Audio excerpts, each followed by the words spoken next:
एक बार राजा कृष्णदेव राय ने अपने गृह मंत्री को राज्य में अनेक कुएं बनाने के आदेश दिया।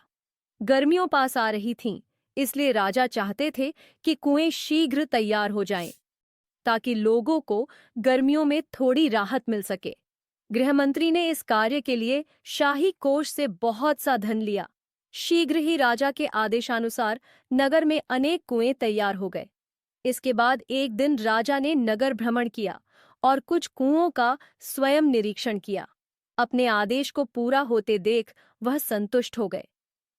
गर्मियों में एक दिन नगर के बाहर से कुछ गौ वाले तेनालीराम के पास पहुंचे। वे सभी गृहमंत्र के विरुद्ध शिकायत लेकर आए थे।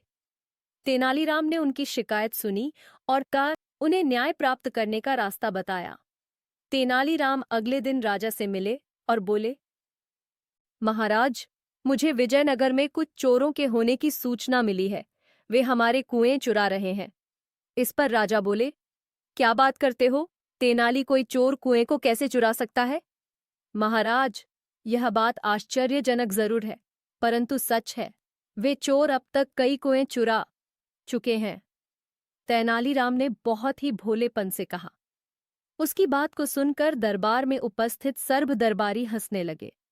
महाराज ने कहा, तेनालीराम, तुम्हारी तबीयत तो ठीक है, आज कैसी बहकी बहकी बातें कर रहे हो? तुम्हारी बातों पर कोई भी व्यक्ति विश्वास नहीं कर सकता।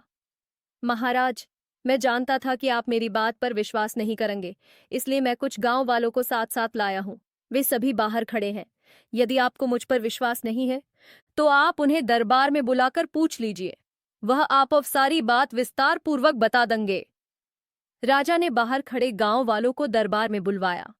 एक गांव वाला बोला, महाराज, गृह मंत्री द्वारा बनाए गए सभी कुएं समाप्त हो गए हैं। आप स्वयं देख सकते हैं। राजा ने उनकी बात मान ली और गृह मंत्री, तेनालीराम, कुछ दरबारियों तथा गांव वालों के साथ कुओं का निरीक्षण करने के लिए चल दिए। पूरे नगर का निरीक्षण करने के पश्चात उन्होंने पाया कि राजधानी के आसपास के अन्य स्थान तथा गांवों में कोई कुआं नहीं है। राजा को यह पता लगते देख गृहमंत्री घबरा गया। वास्तव में उसने कुछ कुओं को ही बनाने का आदेश दिया था। बचा हुआ धन उसने अपनी सुख सुविधाओं पर व्यय कर दिया। तक राजा भी तेनालीराम की बात का अब समझ चुके थे। वे गृह मंत्री पर क्रोधित होने लगे। तभी तेनालीराम बीच में बोल पड़ा, महाराज, इसमें इनका कोई दोष नहीं है। वास्तव में वे जादुई कुएं थे, जो बनने के कुछ दिन बाद ही हवा में समाप्त हो गए। अपनी बात समाप्त कर तेनालीराम गृह मंत्री की ओर देखने लगा। गृहमंत्री ने अपना सिर शर्म से झुका लिया। राजा ने गृहमंत्री को बहुत डांटा, उसे 100 और कुएं बनवाने का आदेश दिया। इस कार्य की सारी जिम्मेदारी तेनालीराम को सौंपी गई।